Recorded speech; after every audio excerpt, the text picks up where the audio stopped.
BJP में शामिल होने के बाद हेमंत सोरेन की भाभी और शिबू सोरेन की बहू सीता सोरेन पहली बार बीजेपी कार्यालय पहुंची और उन्होंने बाकायदा नेता प्रतिपक्ष अमर बाउरी के साथ एक प्रेस कॉन्फ्रेंस किया।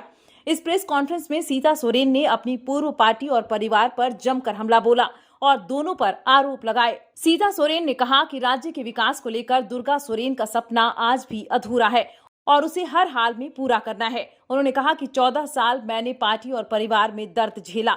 मेरे परिवार को अलग थलग कर दिया गया। मेरी बातों की लगातार अनदेखी की गई। मुझे कभी सम्मान नहीं मिला और मैं लगातार संघर्ष करती रही।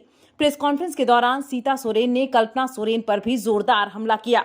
उन्होंने कहा कि जिस दिन कल्पना सोरेन की पॉलिटिकल एंट्री थी, उस दिन भी दुर्गा सोरेन का अपमान किया गया। कल्पना सोरेन ने सभी शहीदों का नाम लिया, लेकिन दुर्गा सोरेन का नाम नहीं लिया। सीता सोरेन ने कहा कि जब तक दुर्गा सोरेन जीवित थे, तभी तक जेएमएम नीति और सिद्धांतों पर चलता रहा। उनके नहीं रहने के बाद पार्टी में दलालों की मनमानी हो गई। उन्होंने कहा कि राज्य में चारों तरफ भ्रष्टाचार ही भ्रष्टाचार है।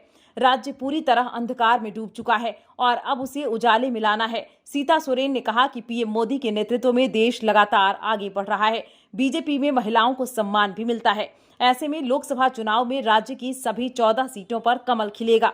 सीता सोरेन ने कहा कि गुरुजी अब बुजुर्ग हो चुके हैं, उनकी तबीयत खराब रहती है। ऐसे में उनकी और उनके परिवार की सुनने वाला कोई नहीं है, लिहाजा उन्हें पार्टी और परिवार से अलग होने का बड़ा फैसला लेना पड़ा। उन्होंने कहा कि बीजेपी में शामिल होने का उनका फैसला व्यक्तिगत है। दुमका से हेमंत सोरेन से सामना होने के सवाल पर सीता सोरेन ने कहा कि मैदान में जो भी होगा उसका मुकाबला किया जाएगा और जीत उनकी ही होगी। उन्होंने कहा कि वह बाबा का आशीर्वाद लेकर ही दुमका जाएंगी। सीता सोरेन ने कहा कि दुर्गा सोरेन की मौत की जांच लगातार उनकी मांग के बावजूद कभी नहीं की गई। उनकी मौत की जांच की मांग को लगातार अनसुना किया गया। मौत की जांच होने पर काफी कुछ सच निकल कर सामने आता। जो मैं ये कहना चाहूँ कि मोदी जी का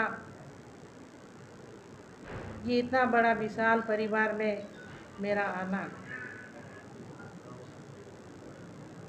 मोदी जी ने जिस तरह से देश और दुनिया में हमारे इंडिया का नाम को रोशन करने के लिए एक बहुत बड़ा बीड़ा उठाए हैं, उसी उद्देश्य को लेकर के हमारे झारखंड का जो विकास है, तो मैंने यही एक रास्ता चुना है कि यहाँ का विकास होगा तो सिर्फ मोदी जी के विचारधारा से ही विकास होगा।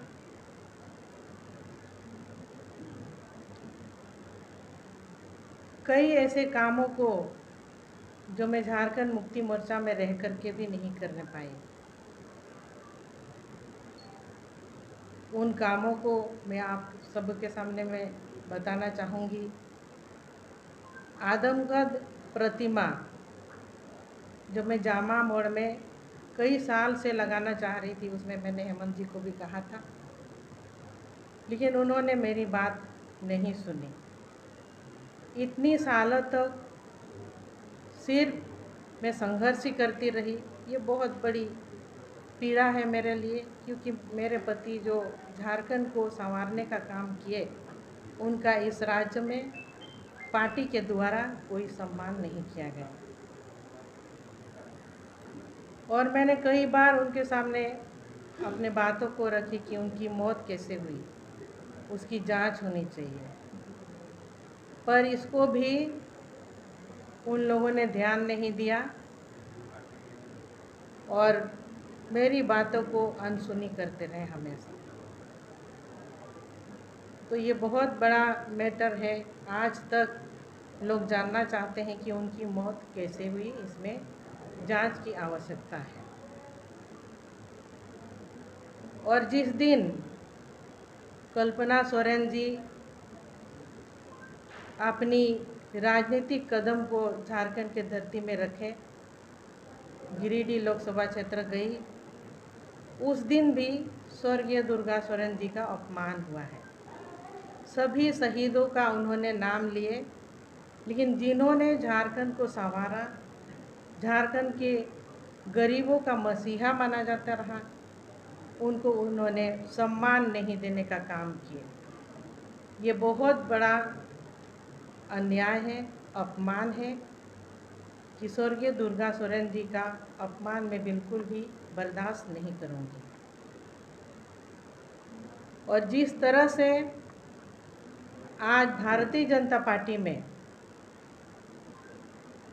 हमारे यशस्वी प्रधानमंत्री महिलाओं को, आधी आबादी को, नारी शक्ति को जिस तरह से सम्मान देते जा रहे हैं, उसको देखते हुए आज हम ये निर्णय लिए, बहुत सोच समझ करके। जिस तरह से महामहिम राष्ट्रपति उड़ीसा की एक छोटे से गांव से आती है, उनको एक सर्वोच्च पद पर बैठाने का काम किए, प्रथम नागरिकता का दर्जा देने के काम किए, और लोकसभा और राज्यसभा में जिस तरह का 33% आरक्षण को पास किया गया, एक आधी आबादी महिलाओं को आगे आने वाले दिन में सशक्तिकरण के लिए एक बड़ी मिसाल है। इसको देखते हुए सम्मान है तो सिर्फ भारतीय जनता पार्टी में महिलाओं के सम्मान है, इसको मैंने यही देखा है। जब तक स्वर्गीय दुर्गा सोरेन जी थे झारखंड मुक्ति मोर्चा में, तब तक पार्टी का नीति सिद्धांत एक सही ढंग से चलती थी। आज उनके नहीं रहने पर सभी इस सिद्धांत और मूल भावनाओं से भटक गए हैं। आज हम देख रहे हैं वहाँ दलालों का मनमानी चलता है। हर एक जिला में जब भी हम जाते थे दलालों से ही भेंट होती थी। अब ऐसे में झारखंड की धरती के हमारे जो यहाँ आदिवासी है, मूलवासी है, गरीब तत्व के लोग रहते हैं, चारों तरफ भ्रष्टाचार ही भ्रष्टाचार है। यहाँ लोगों का विकास कैसे होगा? ये झारखंड अभी तक अंधेरे में डूबा हुआ है। हमको इस अंधेरे को उजाले में लाने के लिए ये बहुत बड़ा कदम उठाना पड़ा, और आज हमको लग रहा है कि स्वर्गीय दुर्गा सोरेन जी का जो सपना है वो भारतीय जनता पार्टी के अधीन में ही और इसी के सिद्धांतों पर चलकर ही वो सपना पूरा होगा।